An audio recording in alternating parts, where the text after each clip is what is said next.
Good evening all. So, I always talk about the weather, don't I? Always talk about the weather. I suppose it's just an English thing. Anyway, it's May, near the end of May, and the weather was nice, and now it's awful again. It's a bit like it's November out there. You'll hear the wind blowing. It's chucking down with rain out there. Anyway, I was going to talk about the new MAVIC 4 Pro drone from DJI. I was lucky enough to spend a little bit of time with Ian in London, who is a drone expert as such. YouTube channel is fantastic.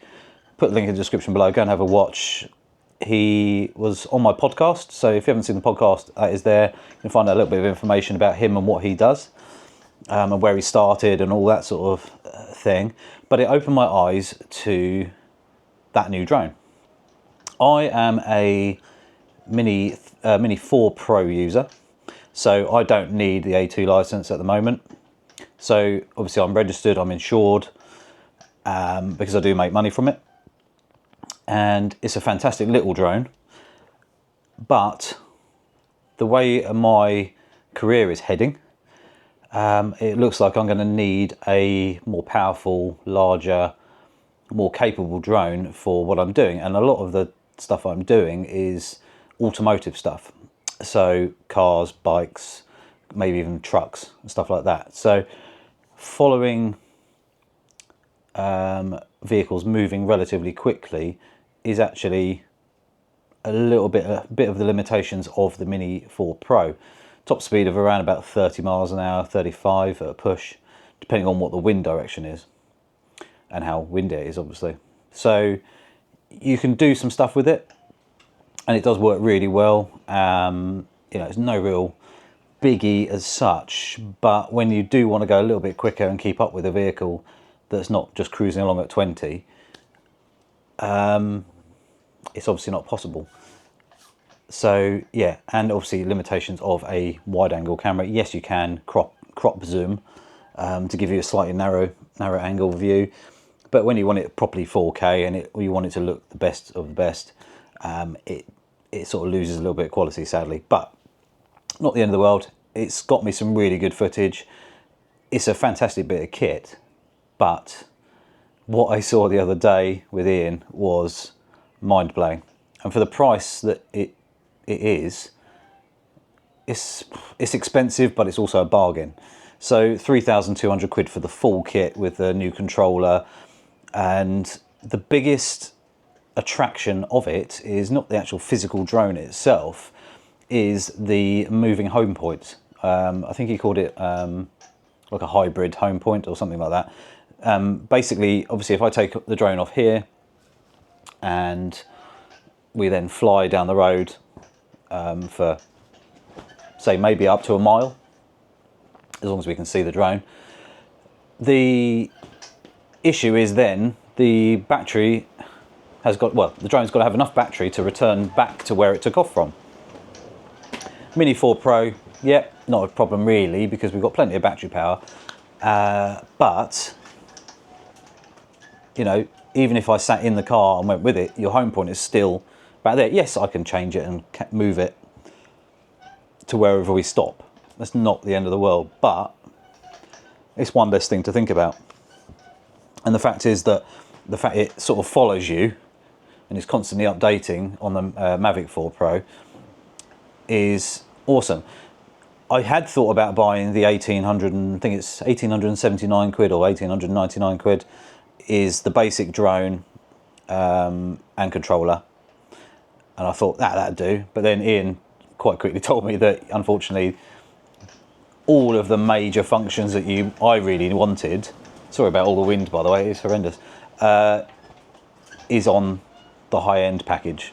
So yeah, 3,200 and something quid, which means you get the fast charger, the new controller, which has the pop-up screen, which you can rotate it 90 degrees to do portrait, and also as you lift that up, it folds the sticks up and everything. It's a really cool bit of kit, but as I say, not cheap. The only downside I feel is the sheer cost of it. So with the Mini 4 Pro, you put it up in the air and you think it's about 600 quid. in reality, flying up there. And you're thinking, if I crash that, it's not going to be that expensive to fix. Or if I lose it, it's not a huge loss. I mean, it's still 600 quid. But at the same time, it is kind of like you're going to, you know, it's not too bad. Put the Mavic 4 Pro up there. If you lose that or crash it badly, it's going to be big money to fix it. So yeah, that is the other side of things. That's where my sort of, I'm looking into it. But yeah, I just thought I'd talk about it. I'm going to put a couple of video clips in now that Ian actually shot with, and I'll voice over a couple of bits and pieces which we were talking about. We were filming with a Subaru Forester, one of the new ones, which I was out filming, and Ian was very kind enough to let me use some of his footage. Jesus, it is definitely windy. But anyway, that is that. Have a look at the video, check out Ian's channel, and I shall see you soon for another video. But here's the footage, and let's go and have a look at that. Blimey, that is quiet.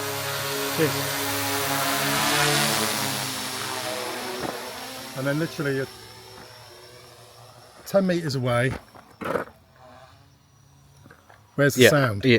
Where is that the sound? is completely different, isn't it? That is mad. What a bit of kit. So as you heard there, it's a different sound. It's much quieter than you think, and not intrusive at all. You know, you can literally fly around and no one really notices it up there, even though it's bigger. And, you know, but the sound is, yeah, hardly audible really. Even, you know, once it was up and about, you couldn't really hear it at all, which was great because, you know, that's what you want. So yeah, anyway, Ian chucked it up and flew it around a bit, showed me what the video and photo quality was like, and I was sort of like, wow. Having the three lenses, three cameras, shall we say, with three lenses, 28, 70 and 168 millimeters is highly usable, and you know, in certain situations. But my sort of side of things was this could be really useful for automotive stuff, because having those three different lenses means you can either fly close or you could fly far away and get very different looks from your footage. As you can see here, Ian is flying just off the Longman of Wilmington. I think it's about 200 or 300 meters away in total from where we were stood. And actually, no, it was 200 and something meters to the edge of the field there with the tractor lines. So yeah, probably about 300 meters to the actual Long Man, which is mad because he is now on the 70mm lens and now just clicked onto the 168. So that shows you how usable that is. But the only thing you can see there is how everything seems to slow down a little bit in the zoomed 168mm. It's a little bit more casual almost, because it's trying to stabilize itself, because that's a lot of zoom to try and keep stable. As you can see there, it's a little bit more floaty kind of feel to it. So yeah, I don't know what that would be like chasing a car. Ian didn't use that for chase when we was following our car or chasing the car, because I think new drone, he doesn't want to crash it particularly, and it makes it a lot harder to stay with your subject when you're that close to it. So yeah, you can see how far away he is, which shows how usable that is. So anyway, we flew around here for a little while, and he was showing me bits and pieces, which was great. And I was blown away by actually how good the quality is. It's another level up from the very fantastic actually Mini 4 Pro, which does have a very good camera on it, but you don't have this sort of level of quality. You can also see there on the left hand side there's another camera, and it's showing you left, right, up and down as well. So yeah, it's quite interesting how you can and behind you, so basically you can keep an eye on what's around you. So if you're moving left, you can kind of see what's going on to your left. It's in black and white, but there you go. It's, yeah, very, very usable and actually quite a handy thing to have. You can do that on the Mini 4 Pro as well. There you go. So he was 250 meters away from where we took off. And he's coming back. It does shift. It's a very, very quick drone for the size of it, but very, very nice and smooth. You can, move around quite nicely without any issues. I don't think, if it was a bit windy, I don't think you're going to cause any trouble at all. Where the smaller drones, they can suffer from a bit of up and down floatiness because obviously there's gusts and things like that causing trouble. This is heavy enough that it basically stays a lot more stable. So a few times where I've flown the Mini 4 Pro or the Mini 3 Pro in sort of a bit more gusty wind, you can see the movement, even with the gimbal and everything, trying to keep everything stable. You can see a little bit of up and down motion in the footage sometimes where it's just getting buffeted around too much, and it can only do a certain amount on what it can do. So as you can see here, the camera on the left, the little one, is aiming down now, and you'll see where it's going to come in and land. It's extremely cool, and yeah, like anything new kit, you get excited, but obviously the price tag is like, whoa, that's not cheap at all. But then what do you expect? It's a professional piece of equipment that you're going to invest in and get the most from it, because end of the day, for me, I want to make money with it. So filming cars, bikes and stuff like that in motion is a really cool thing. You can see Ian's hand there, it's just about to land down onto. There we go, and he's caught it. There we go, that's it, it's landed. Obviously still recording the screen. There's me filming a little bit for his video actually, where he shows you what the gimbal's doing when he's moving the camera around. Obviously completely stable, but the gimbal's moving all over the shop. So here is just a little bit of footage that you can appreciate, and so not a screen recording, but it's fantastic. Well, lovely. I mean, the colors are nice, it's sharp, plenty of detail.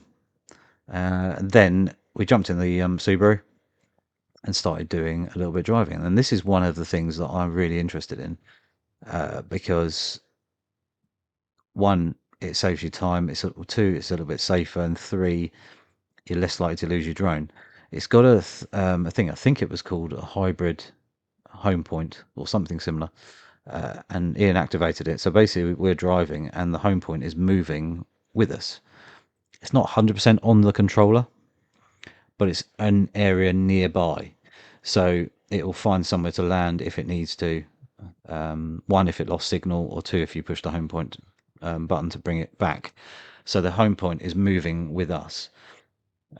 It was showing probably 10-20 meters nearby, so the fact is we're doing 25-30 miles an hour and it's still moving and updating every few seconds to a new area.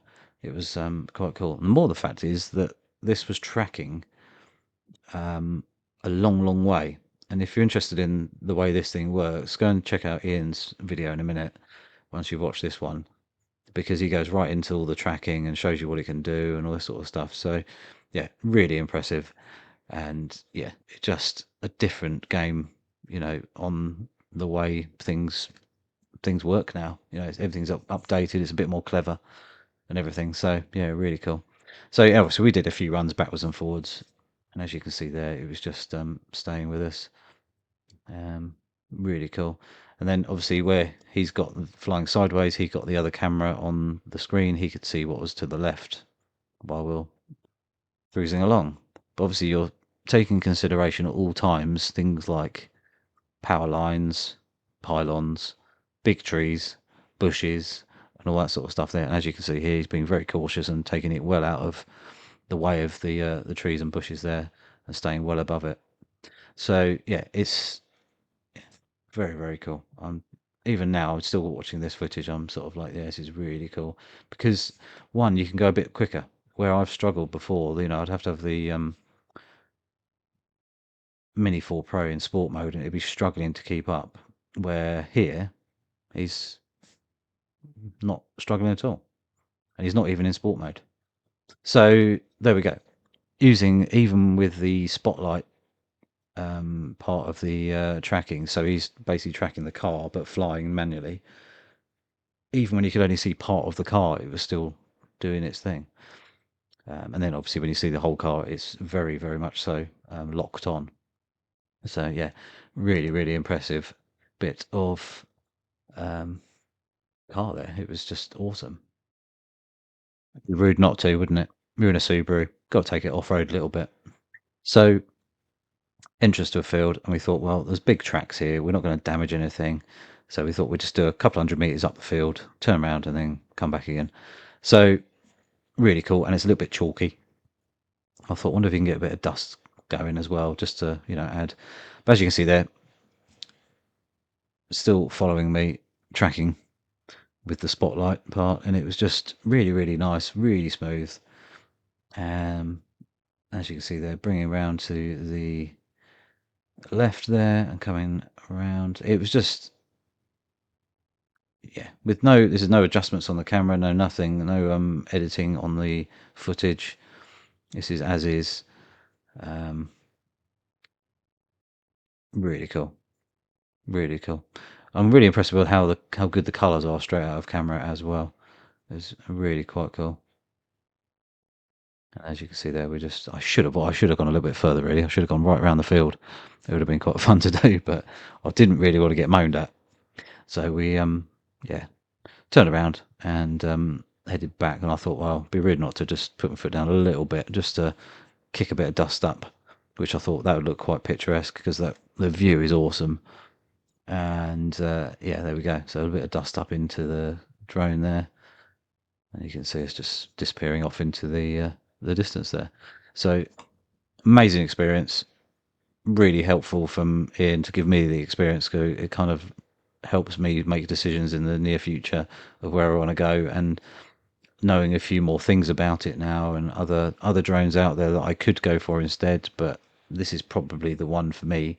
I just need to now save up the money for the Mavic 4 Pro and do my A2 license, obviously. Here is a couple of clips from the DJI Mini 4 Pro, just to kind of give you a bit of a comparison. I know it's not the same footage, but I just thought I'd show you how good the Mini 4 Pro is. So if you don't have one of these, or if you're thinking about buying a drone and you don't necessarily want to spend 3,200 quid on the Mavic 4 Pro, the Mini 4 Pro is still an absolute amazing bit of kit. I love flying it sunsetty, sunrisey, because you end up with nice light flaring coming off the camera and things like that, and it just looks awesome. So depending on what you do and how you do it, it's all about being smooth and clean with your footage. Things like reflections in water, the sunrise, sunsets, details of buildings and things like that is just wicked. So anyway, let me know what you think down below. Please click the subscribe button, little notification bell as well, and I'll see you soon for another video.